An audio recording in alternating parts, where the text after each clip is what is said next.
밤은 고요했지만 궁 안은 더위 없이 어지러웠습니다.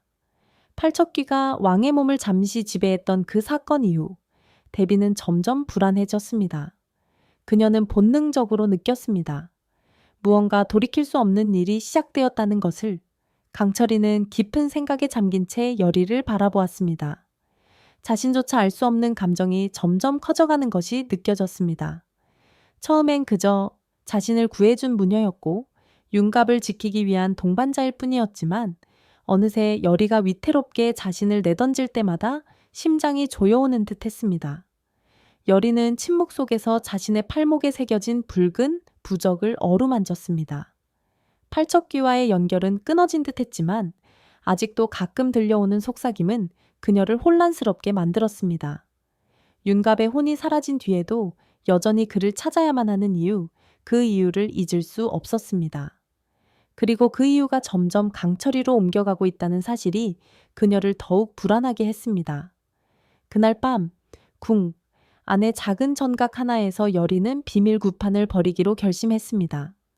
윤갑의 혼을 부르기 위해, 그리고 팔척귀와의 연결을 다시 열기 위해.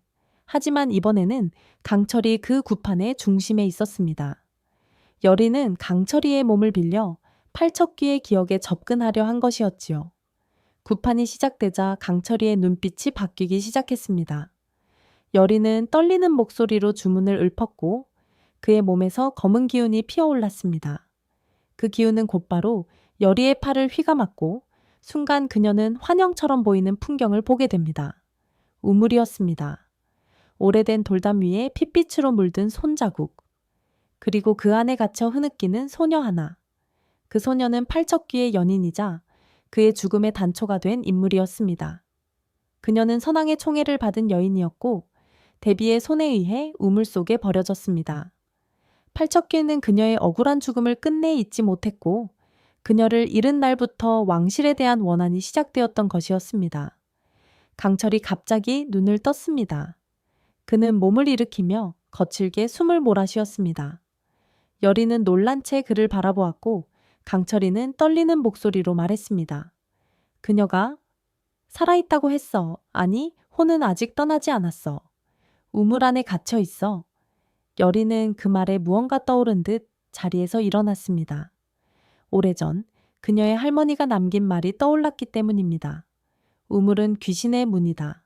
함부로 들여다보지 마라. 그 우물이 바로 수살귀가 죽은 장소이자 팔척귀의 기억이 잠든 곳이었습니다. 다음 날 열이는 강철이와 함께 몰래 궁을 빠져나와 그 우물이 있는 폐궁으로 향했습니다. 폐궁은 이제 거의 무너져 있었고 잡초가 무성하게 자라 있었지만 그 안에서 묘하게 맴도는 기운은 여전히 느껴졌습니다. 여기서 뭔가 시작된 거야. 강철이는 말하며 우물 가장자리에 다가섰습니다. 열이는 조심스레 그 뒤를 따랐습니다. 그리고 두 사람은 그 우물 안으로 직접 내려가기로 결심했습니다. 우물 안은 생각보다 깊고 어두웠지만 열이는 손에 쥔 작은 부적을 꽉 쥐며 내려갔습니다. 그리고 바닥에 도착했을 때 그들은 믿기 힘든 장면을 보게 됩니다. 붉은 비단 치마 자락이 땅에 흩어져 있었고 그 위에 앉은 한 여인이 고개를 숙인 채 웅크리고 있었습니다. 누구세요? 열이가 조심스레 물었고 그 여인은 천천히 고개를 들었습니다. 창백한 얼굴, 하지만 또렷한 눈동자. 그녀는 말했습니다. 나는 팔척귀가 사랑한 사람이에요. 아직 이곳을 떠나지 못했어요. 그녀는 자신이 죽던 날의 기억을, 그리고 팔척귀가 어떻게 미쳐갔는지를 천천히 이야기하기 시작했습니다. 데비는 그녀가 선왕의 아이를 가졌다는 이유로 질투에 사로잡혀 있었고 우물로 끌고 와 직접 밀어버렸다고 했습니다. 팔척귀는 이 사실을 뒤늦게 알고 미쳐버렸고 그 원한으로 저주를 걸어 궁 전체를 감싸버렸던 것입니다. 열이는 눈시울을 붉히며 말했습니다. 그럼은 이 저주는 아직 끝나지 않았군요. 그녀는 대답했습니다. 팔척귀의 원혼이 왕의 몸에 닿았을 때 모든 걸 끝낼 수 있어요. 하지만 그 끝은 곧 새로운 시작이 될 거예요. 당신들이 감당할 수 있겠어요? 강철이는 고개를 끄덕였습니다. 그 시작이 무엇이든 이제는 우리가 멈춰야 해요. 그 순간 우물 안이 흔들리기 시작했고 두 사람은 황급히 위로 올라왔습니다. 그리고 마주한 건 데비였습니다. 데비는 이미 모든 것을 알고 있었고 둘의 움직임을 몰래 추적해왔던 것이었습니다. 그래, 너희가 진실을 알았구나. 데비는 고요한 얼굴로 말했습니다. 하지만 너희가 진실을 안다고 해서 이 모든 걸 되돌릴 수는 없어. 팔척귀도 수살귀도 내 운명에 불과한 존재일 뿐이야. 그녀는 자신의 옷자락에서 검은 굿을 하나를 꺼냈습니다. 그건 수살귀의 원혼이 봉인된 부적이었습니다. 이걸 풀면 다시 모든 게 시작될 거야. 하지만 너희가 원하는 진실도 얻을 수 있지. 여리는 강철을 바라보았습니다. 강철도 그녀를 바라보았습니다. 그리고 아무 말 없이 여리는 구슬을 손에 쥐었습니다. 그녀는 이제 알았습니다. 누군가는 끝을 봐야만 한다는 것을. 그 순간 하늘이 붉게 물들었고 멀리서 말발굽 소리가 들려오기 시작했습니다. 새로운 존재가 궁에 다가오고 있었습니다. 그것은 아마 수백 년 전 그 누구보다 팔척귀를 두려워했던 자의 후손이었는지도 모릅니다. 팔척귀의 진실이 드러나며 여리와 강철은 다시 한번 혼란의 소용돌이에 빠집니다. 데비가 지닌 또 다른 비밀, 그리고 새롭게 등장할 강령사와의 대립은 과연 어떤 결과를 불러올까요? 붉은 하늘 아래 궁궐은 정적에 휩싸였습니다. 데비의 손에서 구슬이 떨어지는 순간 땅이 흔들렸고 차가운 기운이 궁을 뒤덮었습니다. 여리는 본능적으로 강철의 팔을 붙잡았습니다. 무언가 다시 깨어나고 있었습니다. 그 구슬은 단순한 봉인이 아니었습니다. 수살귀의 원혼뿐 아니라 팔척귀와 연결된 혼의 파편까지 간직한 그 물건은 마치 시간을 거슬러 과거의 문을 열어 젖힌 듯한 힘을 뿜어내고 있었습니다. 순간 여리의 눈앞에 또 하나의 환영이 떠올랐습니다. 과거의 궁. 데비가 아직 중전이 되기 전 선왕과 함께 웃던 모습. 그리고 그 곁에 다소곳이 앉아 차를 따르던 여자. 바로 팔척귀가 목숨 걸고 지키려 했던 연인이었습니다. 모든 건 그날로부터 시작된 거였군요. 여리는 속삭였습니다. 팔척귀의 연인은 선왕의 총애를 받았지만 아이를 가진 것이 화근이었습니다.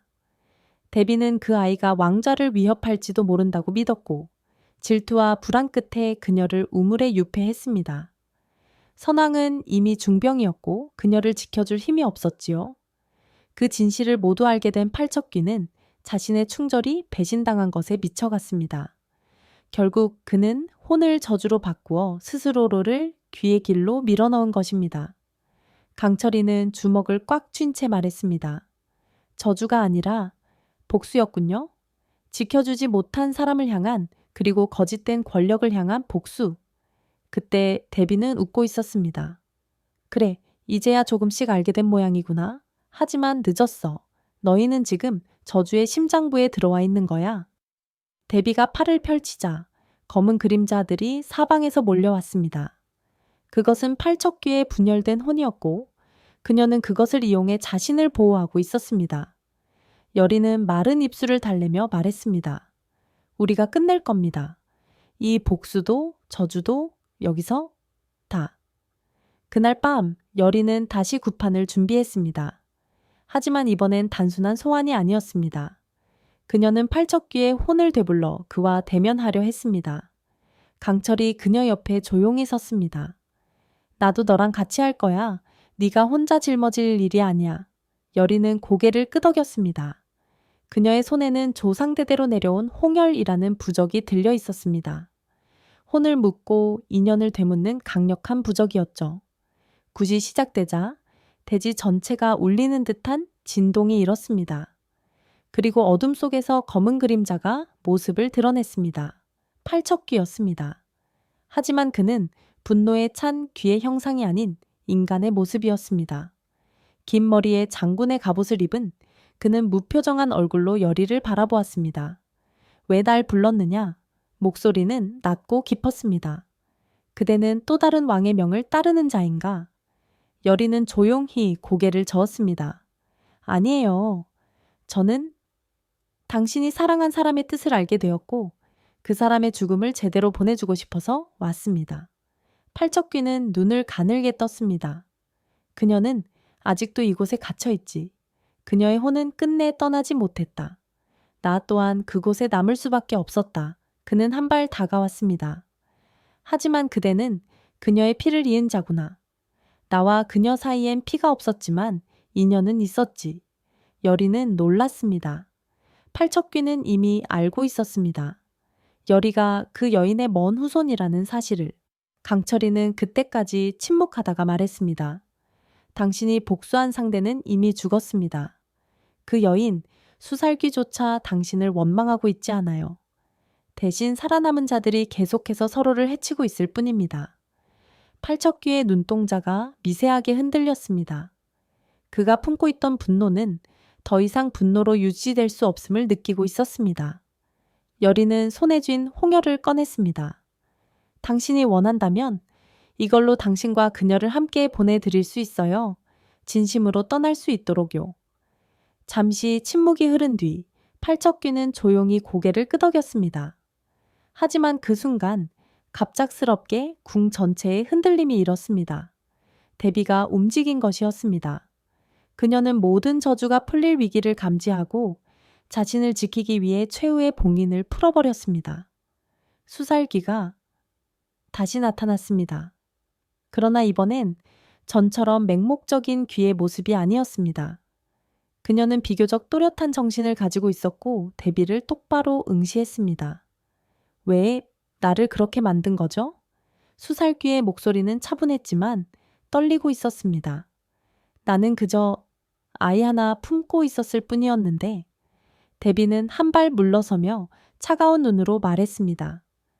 너희 같은 여인이 내 자리를 넘보는 걸 나는 용서할 수 없었어. 그 말에 팔척귀가 외쳤습니다. 그녀는 그저 사랑받았을 뿐이다. 너처럼 권력에 취해 사람을 죽이지 않았어. 여리는 두 혼이 격돌하려는 찰나 홍여를 높이 들어올렸습니다. 그리고 외쳤습니다. 지금 끝내야 해요. 이 고리를, 이 고통을. 부적이 찢어지는 순간 강한 빛이 퍼져나갔고 수살귀와 팔척귀는 서로를 바라보며 천천히 사라져갔습니다. 두 혼은 마침내 진정한 이별을 맞이하며 백년의 한을 내려놓은 것입니다. 고요해진 공간에 여리는 주저앉듯 앉았습니다. 강철은 그녀 곁에 무릎을 꿇고 조용히 손을 내밀었습니다. 그녀의 손을 잡은 그의 손은 따뜻했습니다. 그리고 멀리서 처음으로 해가 떠올랐습니다. 붉은 저주의 구름이 걷히고 진짜 아침이 궁에 스며들고 있었습니다. 모든 저주가 사라졌다고 믿는 순간 궁의 지하에서 또 다른 흔적이 발견됩니다.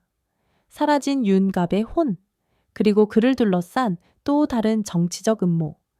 여리와 강철은 정말 이 모든 일의 끝에 도달한 것일까요? 햇살이 처음으로 궁에 들어온 날, 사람들은 오랜만에 숨을 돌릴 수 있었습니다. 저주의 기운은 물러났고 밤마다 들려오던 귀물의 울음소리도 사라졌습니다. 하지만 여리의 마음은 오히려 더 무거워졌습니다. 모든 게 끝났다고 믿고 싶었지만 어딘가 하나 중요한 무언가가 남아있다는 느낌이 사라지지 않았기 때문입니다. 그리고 그것은 바로 윤갑. 여리는 강철에게 조용히 말했습니다. 그날 이후로도 윤갑의 혼은 나타나지 않았어요. 아무리 부르려 해도 반응이 없고 이상하지 않나요? 강철은 무겁게 고개를 끄덕였습니다. 팔척귀와 수살귀의 혼이 떠났는데 윤갑이 남아있을 이유가 없다면 그가 아직 떠나지 못했다는 뜻이겠지. 그리고 바로 그날 밤 그들은 궁의 가장 깊은 곳에 있는 지하궁에 관한 이야기를 듣게 됩니다. 공식적으로는 폐쇄된 공간이지만 왕실의 가장 은밀한 일들이 처리되던 장소, 여리는 강하게 끌리는 기운을 느꼈습니다. 그곳에 윤갑이 있을지도 몰라요. 둘은 몰래 지하궁으로 향했습니다. 입구는 굳게 닫혀 있었지만 오래된 벽돌 하나를 밀자 숨겨진 길이 드러났습니다. 어둠 속으로 뻗은 돌계단, 그리고 그 아래에서 희미하게 들려오는 기이한 울림. 그곳에는 무언가가 있었습니다. 아주 오래전부터 갇혀있던 목소리를 가진 기운. 계단을 모두 내려갔을 때 그들은 믿을 수 없는 장면과 마주합니다. 중앙재단 위 윤갑의 혼이 억지로 붙들려 있었습니다. 그리고 그 혼을 억누르고 있는 사람은 왕이었습니다. 왕이 윤갑을 가뒀다고요? 여리는 충격을 감추지 못했습니다. 강철도 경악하며 한 걸음 앞으로 나아갔습니다. 그때 왕이 천천히 고개를 들었습니다. 그의 눈동자엔 기이한 광채가 깃들어 있었습니다. 그것은 팔척귀의 것이 아니었습니다. 훨씬 오래된, 더 깊고 어두운 무언가였습니다. 너희는 진실을 알 필요가 없다. 왕은 낮은 목소리로 말했습니다.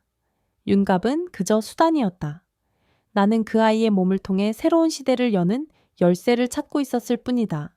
여리는 떨리는 목소리로 물었습니다. 그 열쇠가 대체 뭐죠? 왕은 대답하지 않았습니다. 대신 손을 들어 제단 위에 윤갑을 가리켰습니다. 저 혼은 궁의 정기를 지키는 마지막 매개다. 그 혼이 사라지면 이 궁은 진짜로 무너진다. 그게 네가 원하는 결말이냐? 그 말에 여리는 순간 머릿속이 복잡해졌습니다. 윤갑을 풀어준다는 것은 이 궁 전체의 운명을 바꾸는 일이었습니다. 사람들을 살리기 위한 선택이 또 다른 파멸을 불러올 수도 있다는 공포. 강철은 단호하게 말했습니다. 그건 당신의 착각입니다. 윤갑은 도구가 아니라 사람입니다. 우리가 지금 지켜야 하는 건 궁이 아니라 사람의 혼입니다. 그 순간 제단을 감싸고 있던 붉은 실타래 같은 기운이 흔들리기 시작했고 윤갑의 혼이 작게 속삭였습니다. 여리야, 나 여기 있어. 널 기다리고 있었어. 여리는 눈물을 삼키며 달려갔습니다. 손에 쥔 조그만 부적을 조심스럽게 윤갑의 혼에 갖다 댔습니다. 부적은 서서히 따뜻해지더니 윤갑의 혼과 공명하기 시작했습니다. 그 빛 속에서 윤갑은 자신의 기억을 모두 펼쳐 보였습니다. 자신이 어떻게 왕의 명령을 받아 팔척귀를 이용했고 그 과정에서 진실을 알고 괴로워하며 강철의 몸을 잠시 빌려 진실을 알리려 했던 순간들까지 모든 기억이 여리와 강철의 눈앞에 펼쳐졌고 마침내 윤갑은 미소 지으며 말했습니다. 이제야 끝났구나. 고마워, 여리야. 그 순간 윤갑의 혼은 천천히 빛으로 흩어졌고 제단은 조용히 가라앉았습니다. 왕은 바닥에 주저앉았습니다. 그의 눈동자에서 기운이 빠져나가자 그는 마치 수십 년을 한순간에 늙은 듯 피폐한 얼굴이 되었습니다. 그리고 지하궁의 벽면에서 조용히 열리는 문. 그곳에서 고위신관 하나가 모습을 드러냈습니다. 이제 모든 게 밝혀졌군요. 그는 말했습니다. 왕실은 죄를 지었고 당신들 덕분에 그 죄는 드러났습니다. 그러나 대가는 반드시 치러야 할 것입니다. 여리는 고개를 들었습니다. 무슨 뜻이죠? 신관은 조용히 말했습니다. 귀는 떠났지만 그 저주는 궁 자체에 각인되어 있습니다.